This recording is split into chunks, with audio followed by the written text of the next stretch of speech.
नमस्कार, आप देख रहे हैं न्यूज फॉर नेशन और मैं हूं सांत्वना आपके साथ। आने वाले दिनों में बिहार में एमएलसी चुनाव होने हैं, लेकिन अब ऐसा माना जा रहा है कि चुनाव की नौबत ही नहीं आएगी।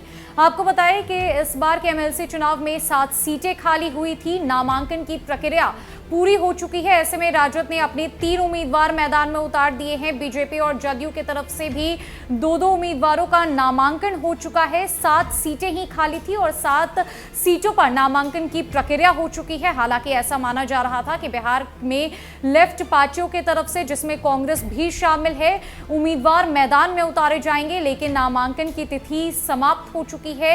लेफ्ट पार्टियों की तरफ से एक भी उम्मीदवारी सामने नहीं आई है और अब ऐसा माना जा रहा है कि इन 7 उम्मीदवारों को निर्विरोध चुना जाएगा। दरअसल बिहार विधान परिषद चुनाव के लिए इस बार मतदान की नौबत नहीं आने वाली है। एमएलसी की 7 सीटों पर होने वाले चुनाव के लिए आरजेडी, जदयू और बीजेपी को कुल मिलाकर 7 उम्मीदवारों ने ही नामांकन किया है। ऐसे में 7 उम्मीदवारों का निर्विरोध चुना जाना लगभग तय माना जा रहा है। अगर एक भी उम्मीदवार अतिरिक्त होता तो एमएलसी चुनाव के लिए मतदान की जरूरत पड़ती। गुरुवार को नामांकन की आखिरी तिथि थी। अब शुक्रवार को इसकी छटनी की जा रही थी। सोमवार तक स्थिति पूरी तरीके से साफ हो जाएगी। बिहार विधान परिषद में 7 सदस्य अगले महीने रिटायर हो रहे हैं। उनकी जगह भरने के पहले निर्वाचन आयोग ने पिछले महीने चुनाव की घोषणा की थी।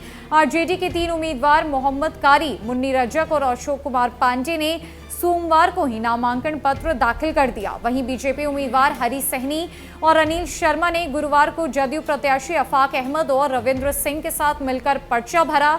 कांग्रेस ने पहले एक उम्मीदवार उतारने की बात कही थी, मगर किसी अन्य दल का साथ नहीं मिलने पर कांग्रेस से किसी ने एमएलसी चुनाव के लिए पर्चा नहीं भरा। यानी कि अब 7 सीटों के लिए ये 7 उम्मीदवार ही बचे हैं। ऐसे में सोमवार को इनके निर्विरोध चुने जाने की घोषणा कर दी जाएगी। रिटर्निंग ऑफिसर सोमवार शाम तक इन्हें प्रमाण पत्र भी जारी कर देंगे।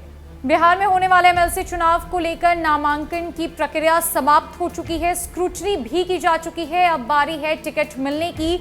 आने वाले सोमवार तक पूरी तरीके से स्थिति साफ हो जाएगी और ऐसा माना जा रहा है कि निर्वाचन आयोग की तरफ से 7 उम्मीदवारों को सोमवार को प्रमाण पत्र भी सौंप दिया जाएगा।